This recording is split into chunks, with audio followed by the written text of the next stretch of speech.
দর্শক, ধানমন্ডির ৩২ নম্বর ভাঙচুরের পর শেখ হাসিনার সুদর্শনের ভাঙচুর হচ্ছে। এই মুহূর্তে সেখানে আমাদের সহকর্মী আছেন মাইনুল মারুফ, আমরা যুক্ত হচ্ছি তার সঙ্গে।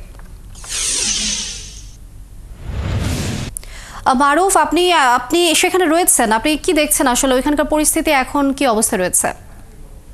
জায়গায় দাঁড়ানো, কোনো নড়াচড়া করতেছি না।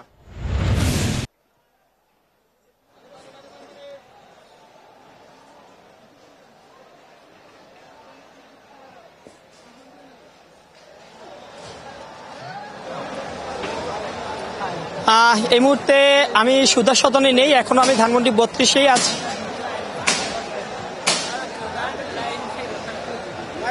এই মুহূর্তে ধানমন্ডি সুধা সদনে আমি এখনো যাইনি, তবে এখনো ধানমন্ডি ৩২ নম্বরে আছে এবং এখানে কিন্তু এখনো ভাঙচুর চলছে, যেমনটা পূর্ব ঘোষণা দেওয়া ছিল। যে গণহত্যার অভিযুক্ত সাবেক প্রধানমন্ত্রী স্বৈরাচার হিসেবে খ্যাত সেই শেখ হাসিনার বাড়ি বা বঙ্গবন্ধুর বাড়ি হিসেবে পরিচিত যে ৩২ নম্বর বাড়িটি, সেই বাড়িটি কিন্তু পূর্ব ঘোষণা দিয়ে, যেহেতু শেখ হাসিনা ঘোষণা দিয়েছিলেন আজকে লাইভে আসবেন এবং তিনি জাতির উদ্দেশ্যে ভাষণ দেবেন, সেই ভাষণের ঘোষণার পরপরই কিন্তু পাশাপাশি প্রেক্ষিতে কিন্তু ঘোষণা দেওয়া হয় যে ৩২ নম্বরে যে বঙ্গবন্ধুর বাড়িটি রয়েছে তা ভাঙচুর করা হবে, ধুলো মিশিয়ে দেওয়া হবে। সেই ঘোষণা অনুযায়ী কিন্তু ঠিক আজ রাত ৮টার পরপরই কিন্তু ভাঙচুর শুরু হয় এবং এখনো কিন্তু ভাঙচুর চলছে। এবং আপনি দেখতে পাচ্ছেন যে হাজার হাজার মানুষ কিন্তু এখানে অংশ নিয়েছেন এবং তারা কিন্তু বলছেন যে যেহেতু এটা স্বৈরাচারের নিদর্শন, এখান থেকেই স্বৈরাচারী শাসন নিয়ন্ত্রণ করা হতো, আর সে কারণেই তারা এই ভাঙচুরের উদ্যোগ নিয়েছেন এবং বাড়িতে স্বৈরাচারের যে চিহ্ন, সেই চিহ্ন মুছে দেওয়ার উদ্যোগ নিয়েছেন বলে তারা আমাদেরকে জানিয়েছেন। পাশাপাশি আমরা দেখেছি যে শেখ হাসিনার ভাষণের উদ্যোগ যখন ঘোষণা আসে তখনই কিন্তু ফেসবুক বা সামাজিক যোগাযোগ মাধ্যমে কিন্তু এই ঘোষণাটি ছড়িয়ে পড়ে যে বঙ্গবন্ধুর এখানে যে ৩২ নম্বর বাড়িটি ছিল সেই বাড়িটি ভেঙে দেওয়া হবে, বুলডোজার দিয়ে গুড়িয়ে দেওয়া হবে। এবং এই ঘোষণার সাথে সাথে কিন্তু আজও আমরা দেখেছি সেই অনুযায়ী কিন্তু বুলডোজার আনা হয়েছে। বুলডোজার এনে কিন্তু আপনারা দেখতে পাচ্ছেন এই মুহূর্তে বুলডোজার দিয়ে কিন্তু বাড়িটি ভাঙা হচ্ছে এবং পাশে যে আরেকটি ভবন ছিল আওয়ামী লীগেরই একটি অফিস, সেই অফিসটিও কিন্তু ভাঙা হয়েছে এবং বঙ্গবন্ধু যে বাড়ির এক পাশ কিন্তু ইতোমধ্যে ধসিয়ে দেওয়া হয়েছে, আরেকটি পাশে কিন্তু এই তো ভাঙচুর চলছে। এবং আমরা কিন্তু দেখেছি এটা সে কিন্তু রাত ৮টার পর থেকে শুরু হয়েছে। এতক্ষণ প্রথমে কিন্তু যে বিক্ষুব্ধ ছাত্র জনতা ছিলেন তারা কিন্তু ভাঙচুর শুরু করে, পরবর্তীতে এখানে আনা হয় বুলডোজার এবং পরবর্তীতে বুলডোজার দিয়ে কিন্তু ভাঙচুর চলছে। এবং ভাঙচুরই শুধু যে হয়েছে তা নয়, আর পাশাপাশি যে দুইটি বাড়ি ছিল এখানে বাড়ি দুটিতে কিন্তু অগ্নিসংযোগ করা হয়েছে, ভেতরেও অগ্নিসংযোগ করা হয়েছে। এবং ৫ তারিখের পর ৫ই আগস্টের পরও কিন্তু এখানে একবার অগ্নিসংযোগ ভাঙচুর হয়েছিল, আজকে কিন্তু দ্বিতীয়বারের মতো ভাঙচুর এবং অগ্নিসংযোগ হলো। এবং বিশেষ করে যে বঙ্গবন্ধু জাদুঘর হিসেবে যে বাড়িটি করা হয়েছিল, যে বাড়িটি ছিল বঙ্গবন্ধু ধানমন্ডি ৩২ নম্বর বাড়িটি, সেটি কিন্তু এই মুহূর্তে এক পাশ পুরোপুরি ধসে গিয়েছে, অপর পাশে ভাঙচুর চলছে। এবং এখানে কিন্তু মানুষ কিন্তু এখনো উৎসুক জনতা এবং বিক্ষুব্ধ ছাত্র জনতারা কিন্তু এখনো এখানে অপেক্ষায় আছেন। তারা বলছিলেন যে যতক্ষণ পর্যন্ত এই বাড়ি ধুলোয় মিশিয়ে দেওয়া না হবে তো তারা ততক্ষণ পর্যন্ত এইখানেই থাকবেন এবং বাড়িটিকে ভেঙে ধুলোয় মিশিয়ে দিয়ে তারা এখান থেকে যাবেন। আমি কয়েকজনের সাথে কথা বলতে চাই, আপনি যদি একটু বলতেন যে আজকে আপনাদের কর্মসূচিটা কি নিয়ে?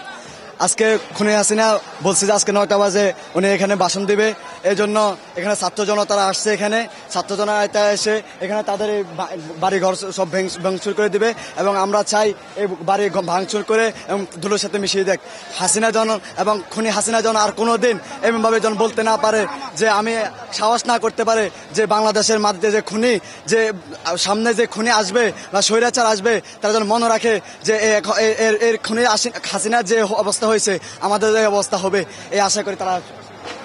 যেমনটা বলছিলেন যে যেহেতু এটা স্বৈরাচারের নিদর্শন হিসেবে তারা বাড়িটিকে বলছেন, তারা বলছেন যে এখান থেকে স্বৈরাচারী যেসব শাসন তা কিন্তু পরিচালিত হতো, এই কারণেই তারা বিক্ষুব্ধ হয়ে ওঠেন। এবং আজকে কিন্তু শেখ হাসিনা যখন ভাষণের ঘোষণা দিয়েছিলেন গতকালকে, তারপরে কিন্তু তারা এই ঘোষণা দেন এই বাড়িটিকে ভাঙচুরের। এবং এখন কিন্তু এখানে আরো একজনের সাথে আমরা কথা বলতে চাই। আসলে দেখেন, সে আজকে যে ভাষণটা দিয়েছে, আমরা অডিও ক্লিপের মাধ্যমে তার গুপ্ত যে ভাষণটা শুনেছি, আমরা ছাত্র সমাজে ভাষণকে প্রত্যাখ্যান করছি। আমরা তার এই ভাষণ যে গুপ্ত যে জায়গা থেকে সে ভাষণ দিয়েছে আমরা এটা ঘৃণা বড় ছাত্র সমাজ প্রত্যাখ্যান করছি। সেই যে ভাষণটা দিয়েছে এটা স্যার তার আবেগী, সে পুরনো কথা, তার বাপ মারা গেছে, মা মারা গেছে, সে ন্যূনতম কোনো প্রকার অনুশোচনা বোধ নাই। এতগুলো সে ছাত্র হত্যা করছে, এতগুলো মানুষের উপরে নিরীহ মানুষ হত্যা করছে, তার এই অনুশোচনা নাই। আর এই বাড়িটা ভাঙার পিছনে কারণ হলো এই বাড়ি থেকে মুজিববাদের আমরা কবর রচনা করবো, এই বাড়ি থেকে মুজিববাদের, এই বাড়ি থেকে হাসিনা ফ্যাসিস্টের, এই বাড়ি থেকে আওয়ামী লীগের যে তাদের একটা ফ্যাসিস্ট, তাদের একটা স্বৈরাচারী মনোভাব এই বাড়ি থেকে উৎপন্ন হয়েছে। তাই ছাত্র সমাজ এই বাড়িটিকে ভেঙে দিচ্ছে আজকে। আর তার এই ভাষণকে আমরা ঘৃণা করে প্রত্যাখ্যান করছি ছাত্র সমাজ। তার এই ভাষণ, আমরা এই গুপ্ত ভাষণ আমরা চাই না। এই শেখ হাসিনার আমরা ফাঁসি চাই। তার যদি সাহস থাকে, তার নেতাকর্মী যদি ফাঁসি সাহস থাকে, সে বাংলার মাটিতে আসুক, ফাঁসির মঞ্চে মোকাবেলা করুক। সে বলতো আমার দোষ কি, আমার অপরাধ কি, কিন্তু তার অপরাধ সে নিজেই দেখতে পাচ্ছে না।